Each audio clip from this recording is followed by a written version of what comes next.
I need to begin with a couple of important announcements.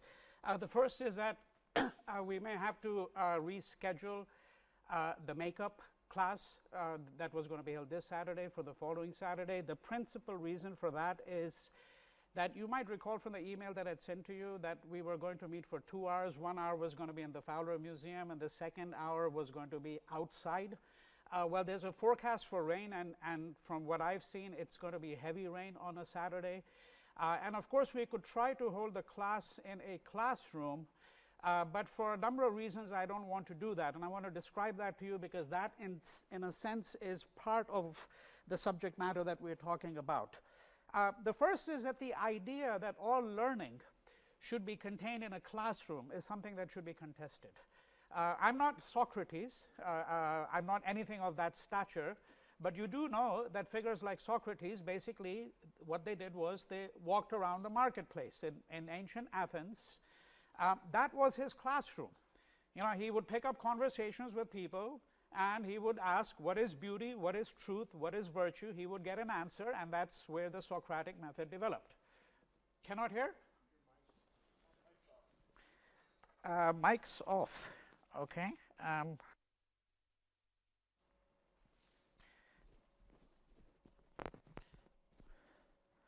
about now? Yeah. Well, I'm not sure. I'm not sure what the problem is because the system is showing a green light. Let me check 1 second.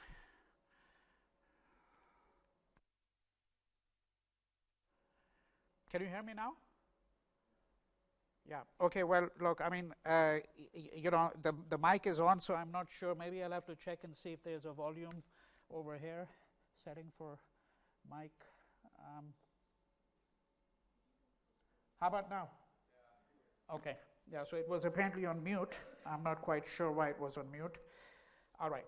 So you know what I was saying to you is that I mean that all learning should not be confined to the classroom, and I don't want you to be always expecting a PowerPoint. So I really wanted to have a meeting outside, which would have been, you know, somewhere, you know, in the quads under a tree or something of that kind. So we're gonna probably, I mean, I'll make a firm decision by that on this by late evening today, and I will email you. So just watch out for the email, and of course I will make an announcement in class as well on Friday. But we're most likely going to shift it to the following Saturday, when according to the forecast that I've seen, not that the forecasts are always scientific, but nonetheless they have some degree of reliability. There's supposed to be no rain the following Saturday, and we're going to shift the time from 12 to 2 rather than 10:30 to 12:30. Okay, all right. Also, one further announcement, which is that there's some minor changes, no new readings, but in fact a number of readings are being eliminated from the syllabus. So if you turn to the internet site, the course site, by late afternoon today, you'll see the changes. But I will send out an email which will explicitly describe what the changes are, in case they're not self-evident to you from looking at the course website. Excuse me.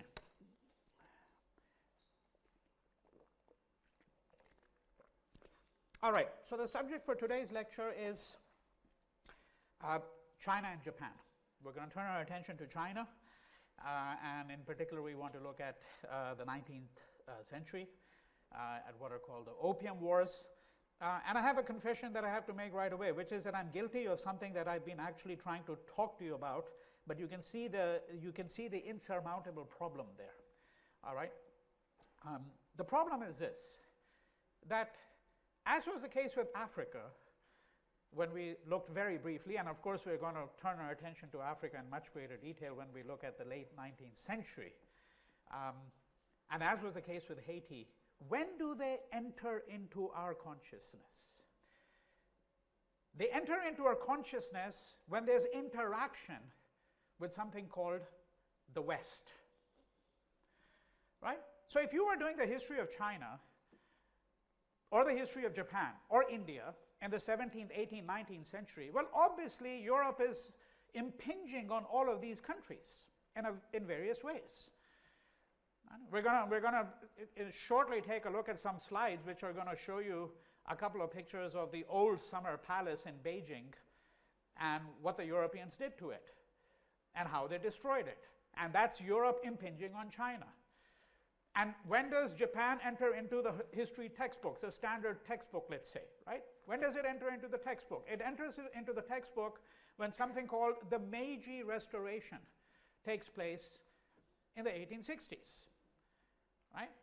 Because the Americans were developing San Francisco as a port, and when they were developing San Francisco as a port, then they decided that, well, you know, now we can go all the way to China on sailing ships, and you know, by now you had the steam engine and the ships were considerably faster, but it was still a very long journey for the ships of that kind, so they needed to break the journey, pick up new supplies, and one of the places where they could do it was Japan.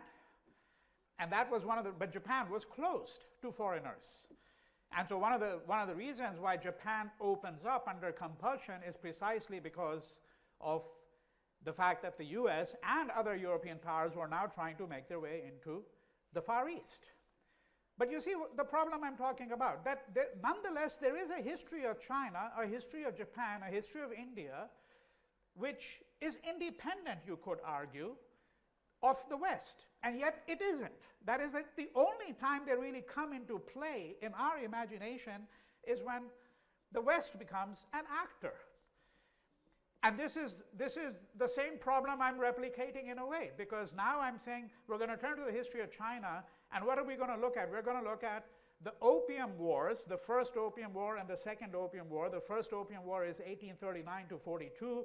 You've read two primary documents related to that, including a letter written by Lin Joishu, right, who writes a letter to Queen Victoria in 1839, and then there's the Treaty of Nanking, which was signed in August 1842 at the end of the war.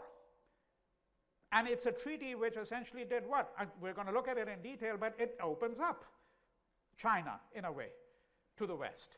So this very phrase I'm using, opening up, right? It's as though there was no history there before these countries opened up to something called the West. But clearly, a place like China and India, which have such a long history, I mean, that you're talking about the two civilizations in the world which have a long continuous history over several thousand years. Right? And somehow, they only enter into our imagination when they interact with the West. So I want you to think about that, because one of the things I want to implicitly argue for you is that countries such as China and India are not just nation states in the ordinary sense of the term. These are civilizations. And these civilizations had a long history of contact with each other, where the West was not even a part of that picture. The West was not even part of that conversation. In fact, as far as the Chinese were concerned, the West could not even have existed. It didn't really matter, because China was the inner kingdom, the middle kingdom, the center of the universe. Right? That's an important consideration, because what I'm suggesting is that there are long and complicated histories of interaction between China and India, between India and the east coast of Africa. You know that there are Indian settlements on the east coast of Africa that go back over 1,000 years.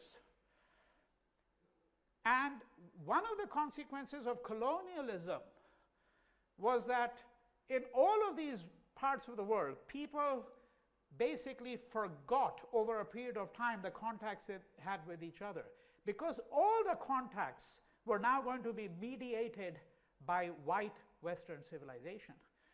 And that situation hasn't changed in 2018 or 2019. Why hasn't it changed? Because if you have someone from Sudan or Nigeria and Bangladesh and India and Peru and Chile, where do they meet? They meet at UCLA or Berkeley or Harvard or Princeton or whatever. Right? That's where they meet. And they read Marx in common. They don't read each other. You know, the Indians don't read the Africans don't read the Indians don't read the Chinese don't read the Pakistanis, etc., etc. All of these hundreds of possibilities. No, what they do is they read Foucault and Marx and Derrida and Shakespeare and Jane Austen. That's what is common to them now. And this goes back to the late 18th century. But remember that there were civilizational links, that's what I'm trying to show and suggest, between these parts of the world, between each other, where the West was not even part of the conversation really, for the most part. All right? Now, if we turn our attention to China, and again, since we're beginning midstream, of course, because we're not looking at the history of China, before that, but what we're interested in is moving, since this course covers really the 18th century down to the present day, that we're really looking at China beginning with something like the 1700s, where you have there used to be a Ming dynasty, and then the Manchus take over. The Manchus take on the dynastic name of the Qings.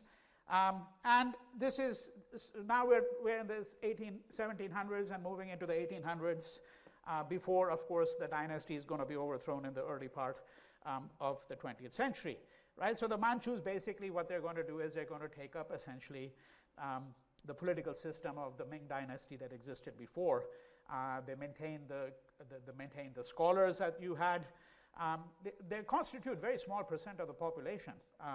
We're talking about 2% roughly of the population.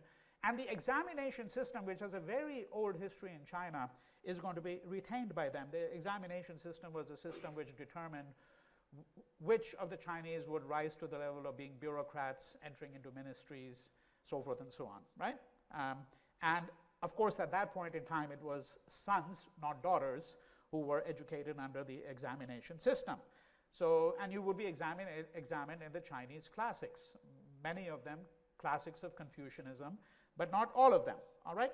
So this is the scenario that we're really talking about in the 18th century, and this gives you a rough map here of China about 1760, and there are going to be a series of maps here. This one gives you a slightly greater detail here, where we're looking at the empire of the Great Qing. This is about 1820, as you can see over here. You can see that there's a difference between the darker yellow and the lighter yellow. So the darker yellow is basically where the empire, this is the empire. The states in orange are what are called tributary states. Okay, tributary states, so they're basically paying a tribute. And then the portions in the lighter yellow here, which includes Manchuria, which is going to enter into our picture when we look at the Japanese and their occupation of Manchuria much later on. But these are basically protectorates over here. So, they occupy what you might describe as something like an intermediate position. All right. Now, what we want to look at principally is the opium trade. But before we do that, I want to just say one or two things about opium. Because many of the questions that come up when you look at the opium trade are the kinds of questions that come up today in some of the contemporary discourse about drugs and drug trafficking. And I think we have to remember, and I'm not giving you here an argument, please don't interpret this as an argument for why you should start taking drugs, okay? But when we look at the history of Opium War, when we look at the history of opium, we have to also look at things like pleasure, right? There are interesting photographs from places like India and China and even Britain. I mean, one of the great classics of British literature is a book written in 1829 by Thomas de Quincey. It's called Confessions of an Opium Eater, where he talks about partaking of opium and how when he went on to opium, it changed his way of thinking.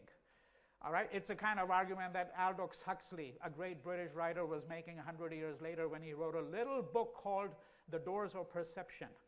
So when he took mescaline and he took it under a regime of care, as it were. That is, he took it in measured doses and someone was supervising.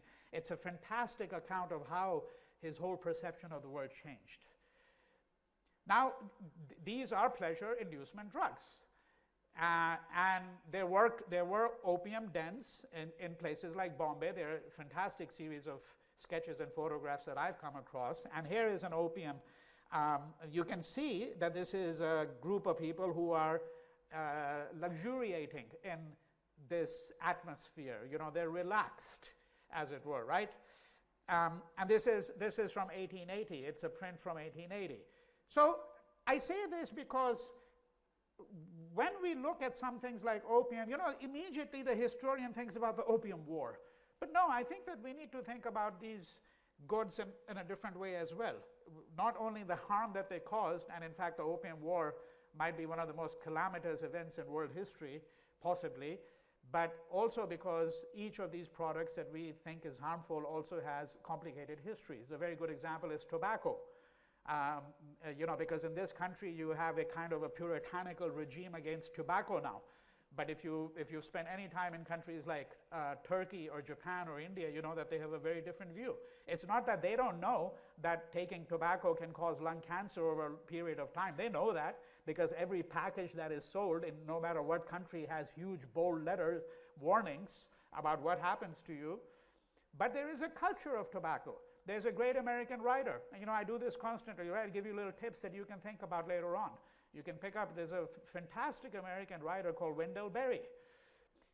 One of the great American essayists, now living in Kentucky, where he's lived for the last 50 years. And he has written wonderfully on the whole culture of tobacco.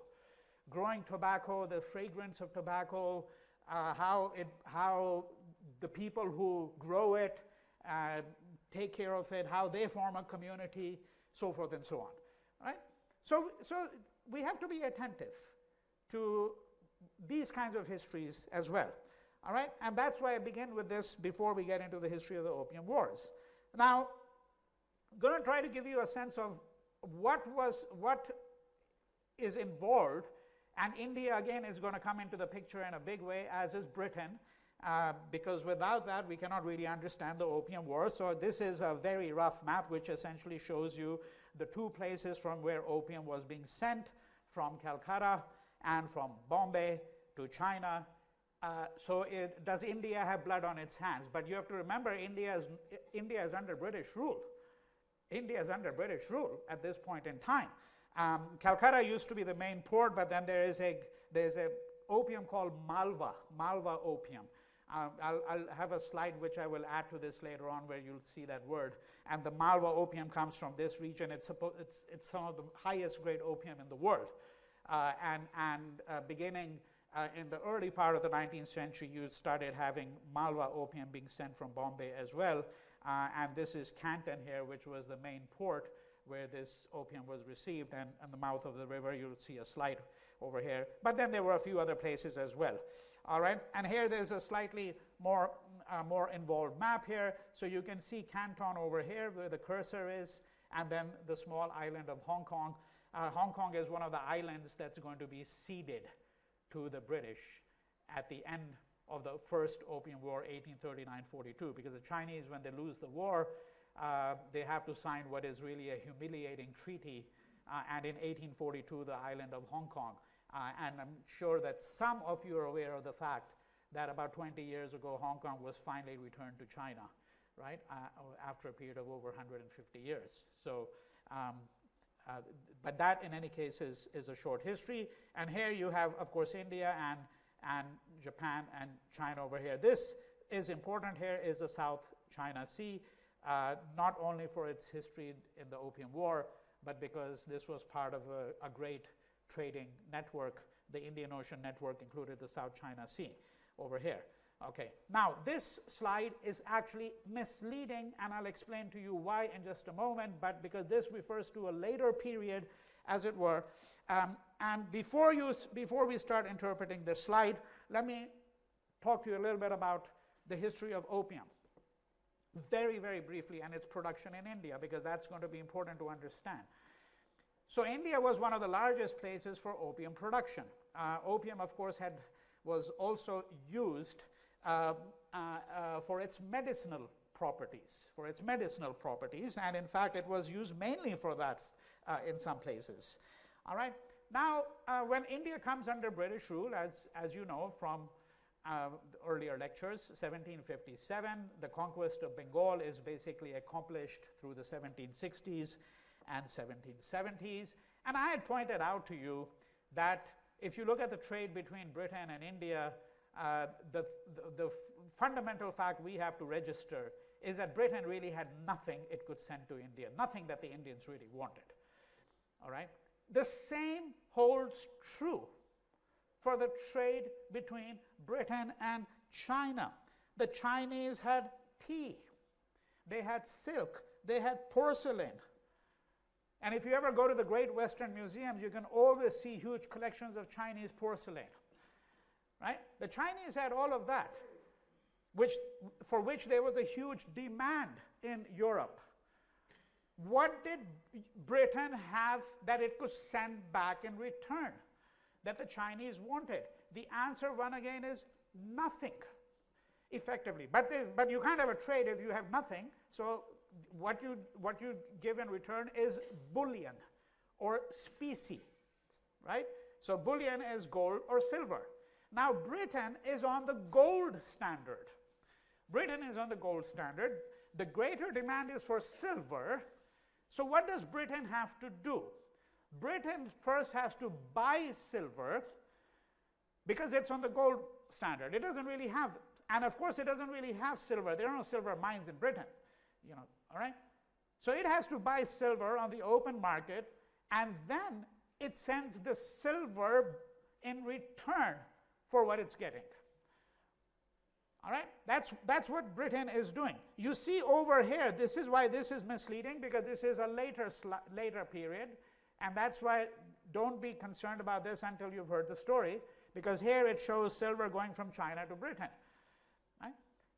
But in the initial period, for many decades, what you had was you had silver going from Britain to China, and China is sending, as I said, tea, silk, porcelain, and other products. Now, when India comes under British rule, one of the things that's going to happen is that India will become part of this triangular trade. Because what Britain is going to do, effectively, is it's going to create a demand for opium in China. All right, if you just look at this slide, next two slides for a moment. So if you look at the 1750, all right, you can see that this is before the conquest of India. Conquest is 1757, and that's only the tip of the conquest, and then it really moves into the 1760s, 1770s, and thereafter. And remember, the permanent settlement is 1793. I had talked about that, and you can see that now it's going to start to increase the British opium sales to China, because what the British are going to do is they're going to take the opium from India, which is now under their control, and they are going to start to repay the Chinese for what they are getting from them with Indian opium, And the situation is going to be such that if you go back to this slide, that by the 1830s, there is a reverse flow of silver from China to Britain. So some of that silver that had come into China 100 years ago, 80 years ago, some of this is now going to start going back to Britain. All right? That's the triangular trade that we're really talking about. And Britain, of course, is compelling India, and when we move into the 1800s, compelling India to buy manufactured goods. Right? So you remember the slides we'd seen about cotton textiles and all of that. And here's another, and you can see this slide only takes you up to 1832. Number of chests, it says. What is a chest? 133 to 140 pounds. Approximately. By the 1880s, it's approximately 6 million pounds of opium that is being sent into China by the 1880s. This slide is important because it takes us to a little bit before the first Opium War, when the Chinese are going to say, we've had enough of this because we've got a problem on our hands. And what is that problem? Addiction, okay, to opium. So 1839, when Lin Joishu writes his letter to Queen Victoria, which is really a remarkable letter, right? At that point in time, approximately 1.5% of the population of China, which would have been about 400 million, is addicted to opium. All right? And all over China and Southeast Asia, moving into the 1850s, 1860s, 1870s, It's approximately 16 to 18 million people who are completely addicted to opium. And of course, if you read the letter, there are interesting problems and questions, because he points out that, look, let's think about the letter for a few minutes, right? What is he saying? He's saying to the Queen, you know, you get all of these things from us, which are valuable to you. And what are we getting? We're getting a poison. You're poisoning us. That's what you're sending in return. You're just sending opium now. And you have created, and of course he is writing really on behalf of the emperor, right? He's the commissioner there in Canton, and he's writing in behalf of the emperor, and basically saying that you've created an addiction, you're sending poison. This is not civilization. This is not a civilized way of actually interacting with a foreign people. And he's saying that, look, you know, I mean, otherwise I think you're all decent people, but when you, I mean, it's the same kind of argument that Nehru is really making, in a sense, that, you know, each of you as an individual, he's saying, might be a perfect specimen of a human being. You might be virtuous, you might be good, you might be just, but viewed in the collectivity, you're like demons, essentially, right? Because you're sending this poison to us. And this is not really our conception of what we would call free trade at all. And then he outlines some of the problems, and then he also asks a very interesting question. And that interesting question is, he says, well, if you're so keen on opium, why don't you ensure a supply of opium in England itself?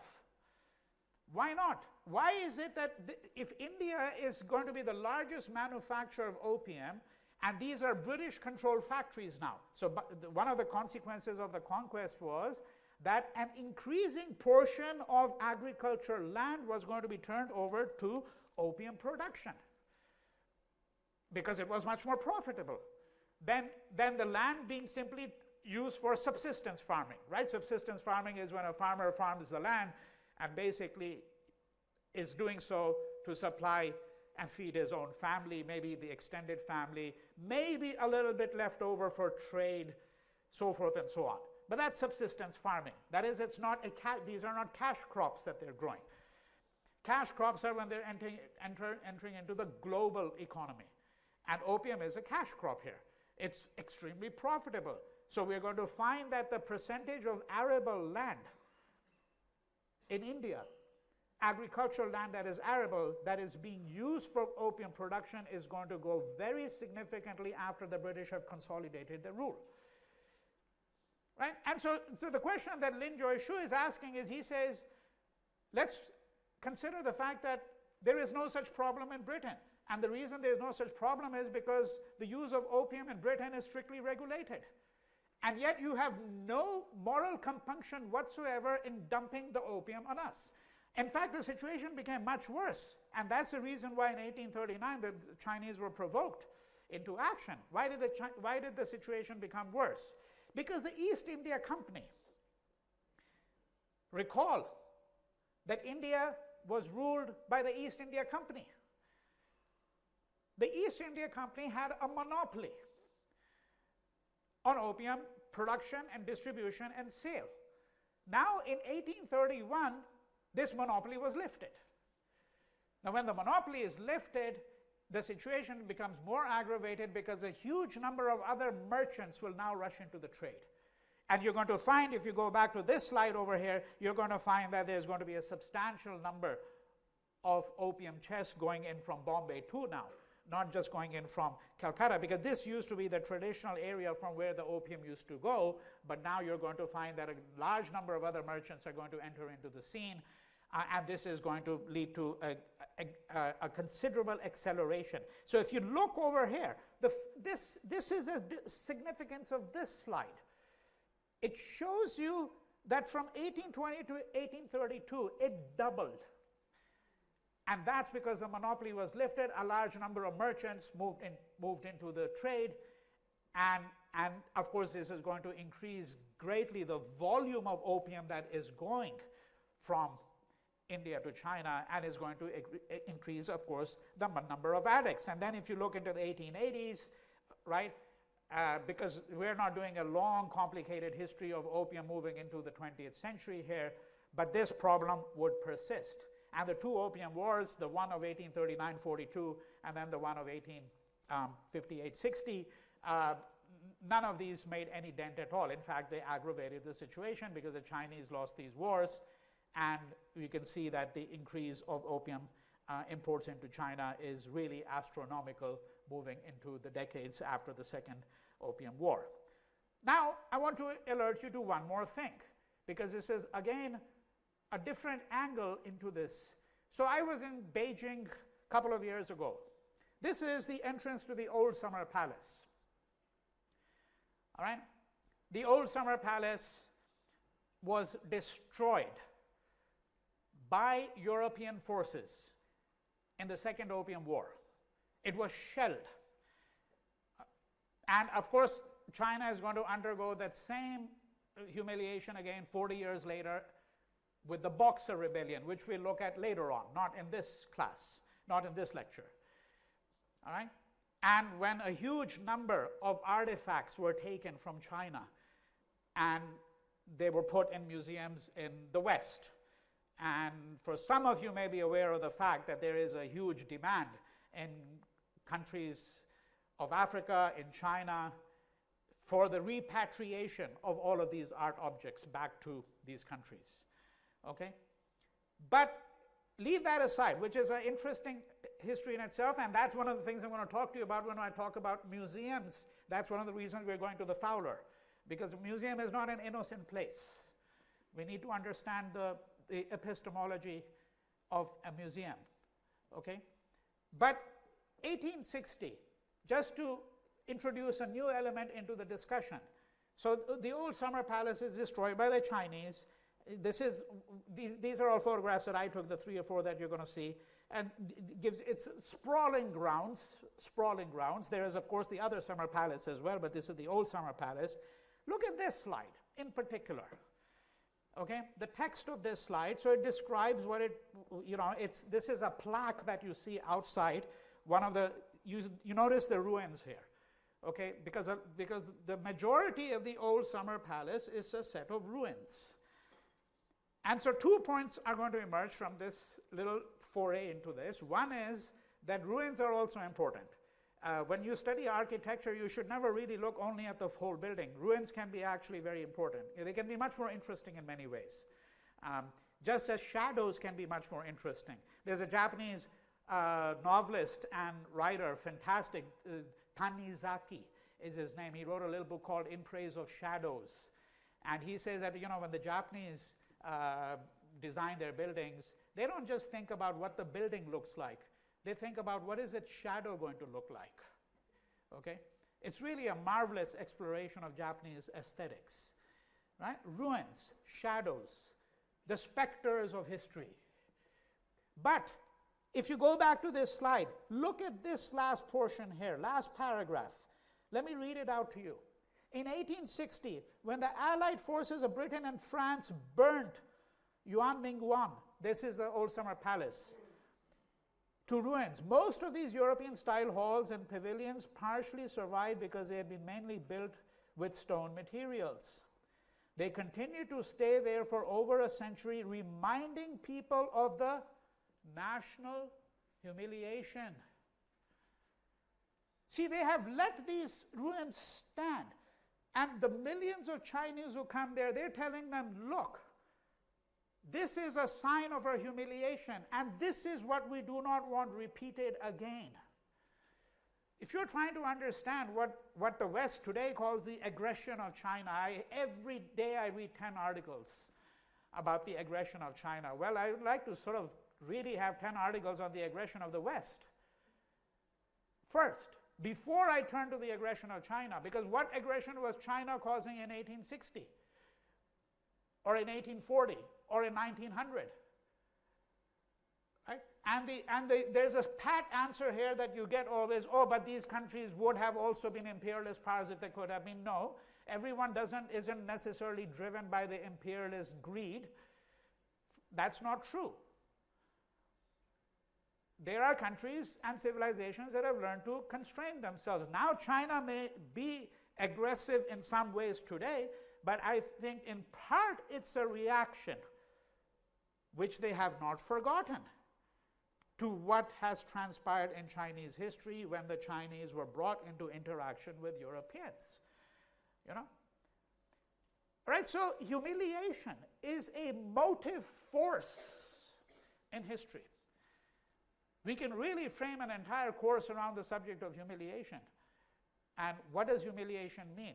Both to a person, to the sense of dignity, what does it mean to a nation, and how do nations respond? All right?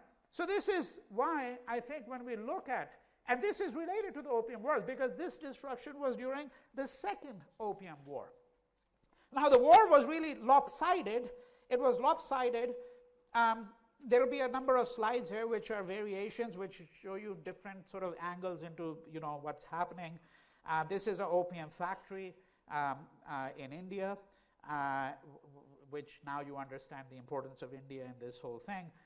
And I need to add a little bit there as well, that that there were Indian middlemen who were involved in the trade. We have to be very clear about that. I mean, the Indians should not be allowed to get away scot-free here either.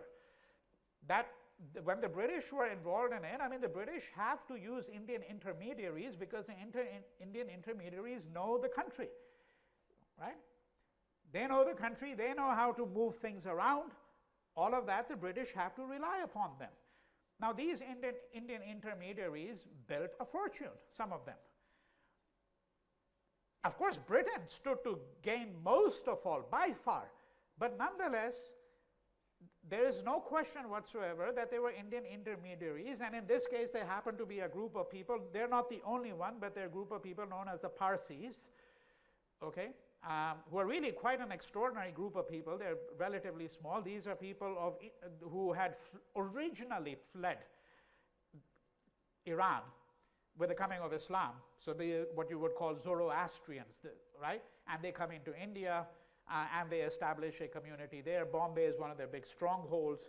And there's a little book called Opium City. That's the exact name of the book, by Amar Farooqi, a historian, who basically talks about how the great capital, Bombay, the great city of Bombay, now called Mumbai, right, was really built on the back of these Parsis. They are the ones who really contributed the money. But where did they get it from? They got it from the opium trade. That's why the book is called Opium City. Right? So all of these are complicated histories, needless to say. But here you have a photograph, a slide, which shows you the destruction of these Chinese war junks, which are really no match for the kind of boats and ships that the British fleet had. And this is Canton, so this was a main place where the imports were coming into, although they were, as I've already pointed out. And here you can see Hong Kong, not very far from here. So this is what was ceded to the British in 1842. The Treaty of 1842 is important. What did it do? 4 or 5 things that it did that we need to understand immediately. What it did was it opened up 5 ports.